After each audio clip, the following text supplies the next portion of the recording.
Tanggal 7 Maret 2026, Vidi Aldiano dinyatakan meninggal dunia. Dan yang terjadi setelahnya itu agak gak biasa.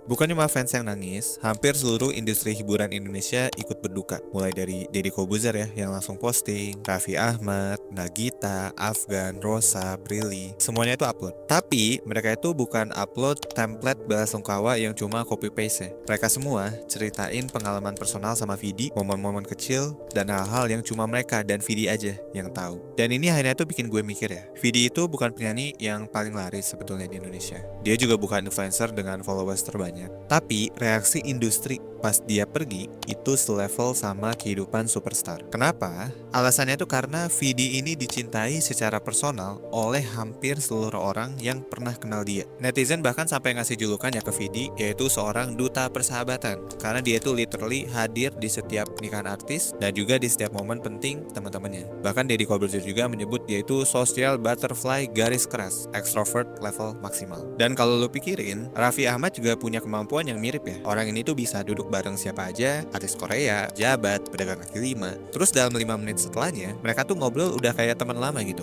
Bahkan jaringan pertemanannya Raffi Ahmad juga udah gak masuk akal luas. Dan akhirnya fenomena ini pun bikin gue bertanya-tanya ya, kenapa sih ada orang yang bisa kayak gitu? Apakah ini bawaan dari lahir? Apakah ini privilege dari lingkungan? Atau ada mekanisme psikologis yang bisa di reverse engineer? Dan satu lagi yang bikin gue penasaran, apa sih bedanya dikenal banyak orang sama dirindukan banyak orang? Karena ternyata itu adalah dua hal yang sebenarnya tuh beda jauh. So, welcome to Kelas Kehidupan by 1%. Enjoy!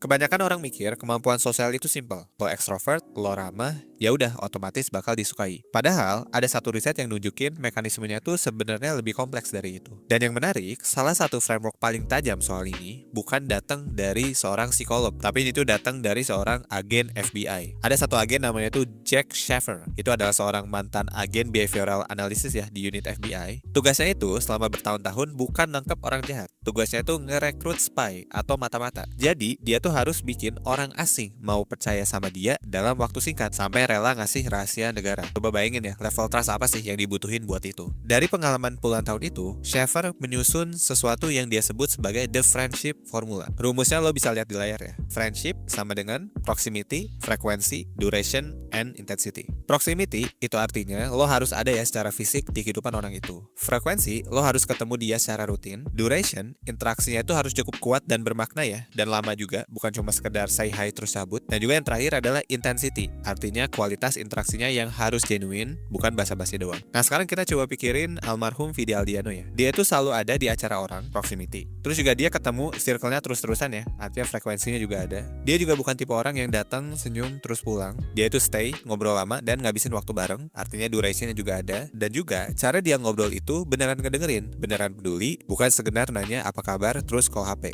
artinya intensitinya juga ada. Raffi Ahmad juga kayak gitu sebetulnya. Kalau kita perhatiin, orang ini tuh nggak cuma kenal sama banyak orang, dia itu maintain hubungan itu. Dia ngundang orang ke rumahnya, dia juga datang ke acara orang, dan dia tuh invest waktu buat tiap hubungan secara konsisten. Jadi mereka berdua itu ya, sadar atau nggak sadar, ngikutin formula yang selama itu dilakuin sama seorang agen FBI yang kerjaannya itu adalah merekrut seorang mata-mata. Tapi ada satu problem dari teknik ini. Ada satu ilmuwan namanya itu Robin Dunbar. Ini seorang antropolog dari Oxford ya. Dia itu punya riset yang nunjukin bahwa otak manusia itu tuh secara biologis cuma bisa nge-maintain sekitar 150 hubungan yang meaningful. Ini yang disebut sebagai Dunbar's numbers ya. 150, segitu doang. Lebih dari itu, otak kita itu gak punya bandwidth buat ngelola ikatan emosional yang beneran dalam.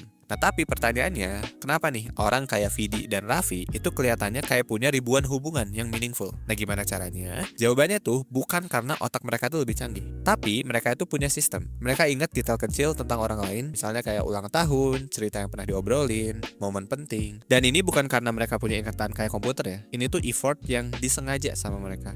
Mereka tuh ngerti ya bahwa detail kecil itu yang bikin setiap interaksi itu kerasa jadi lebih personal meskipun circle-nya segede itu. Dan efeknya, setiap orang yang akhirnya berteman dan kenal sama dia ngerasa kalau gue itu spesial buat dia. Padahal dia itu sebenarnya ngelakuin ya ke banyak orang ya. Tapi tiap orang itu ngerasa jadi satu-satunya. Dan itu adalah skill. Dan skill yang memang bisa dilatih juga.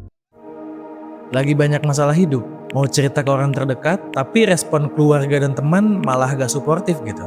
Akhirnya malah bingung harus ngapain. Kalau udah kayak gitu, mungkin sekarang saatnya untuk pergi ke profesional. Salah satunya lewat live coaching 1%. Bisa bantu kamu untuk mencari tahu akar masalahnya, serta langkah-langkah untuk proses pengembangan kamu ke depannya. Mulai 100 ribuan, kamu sudah mendapatkan sesi konsultasi, tes psikologi, dan workshop. Jadwalkan sekarang, klik link di bawah ini atau link di deskripsi.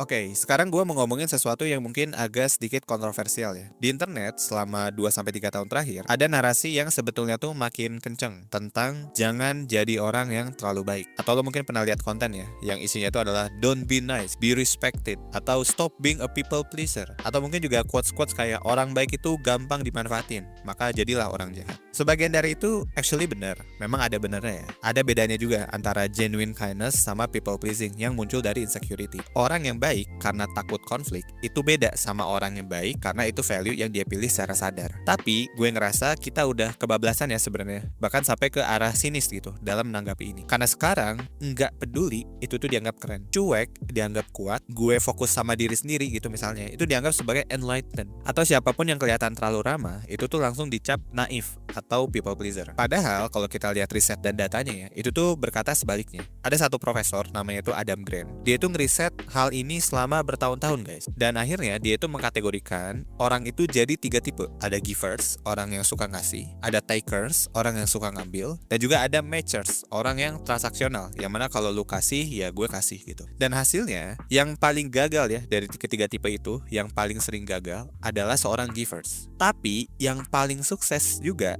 adalah seorang givers. Lah, kok bisa? Maksudnya gimana nih givers itu gagal, tapi givers juga berhasil? Givers yang gagal itu adalah orang-orang yang ngasih tanpa batas. Mereka itu nggak punya filter, bahkan sampai burnout. Tapi givers yang sukses, yaitu adalah yang disebut sebagai altruist givers. Mereka itu generous, tapi punya boundary, tapi punya batasan. Mereka itu ngebantu dengan cara yang nggak ngorbanin diri mereka sendiri. Dan si profesor itu menyebut ini strateginya sebagai 5-minute favors. Bantuan kecil yang effortnya tuh minim sebenarnya buat lo, tapi impactnya bisa gede buat orang lain. Dan kuncinya, mereka tuh gak ngebantu buat dapat something in return. Mereka tuh ngebantu karena itu emang cara mereka buat hidup ya. Cara jalan hidupnya tuh seperti itu. Dan apakah ini kedengaran familiar? Yaitu basically deskripsi dari seorang Vidi Aldiano. Dan sekarang gue mau coba kasih satu perspektif lagi ya, yaitu datangnya dari anime. Dan ini juga salah satu anime favorit gue ya. Kalau mungkin lo nonton satu anime namanya Frieren, Beyond the Journey End, lo pasti kenal sama karakter namanya Himmel. Himmel the hero. Himmel itu adalah hero yang ngalahin Demon King. Nah tapi anime Frieren itu sebenarnya menarik bukan karena tentang pertarungannya ya. Karena sebenarnya ceritanya itu justru dimulai setelah si Himmel the hero ya. Hero di dunianya itu meninggal dunia. Seluruh plot anime ini bercerita tentang Frieren yang hidup ribuan tahun sebagai elf dan pelan-pelan nyadar betapa berharganya Himmel. Bukan karena kekuatannya, tapi karena hal-hal kecil yang si Himmel ini tuh lakuin. Misalnya ya, si Himmel itu inget tuh nama setiap orang yang dia temui. Dia juga ngebantuin orang-orang random ya, yang sebenarnya tuh kelihatan sepele banget tapi dia bantuin. Dia juga nge-treat semua orang dari raja sampai pedagang di pinggir jalan itu dengan cara yang sama hangatnya. Dan di setiap episode, si Frieren itu selalu ketemu sama sesuatu yang ngingetin dia ke Himmel. Misalnya kayak bunga yang pernah Himmel kasih, patung yang Himmel minta dibikinin. Dan itu tuh sebenarnya bukan karena si Himmelnya tuh ego ya, punya ego gitu.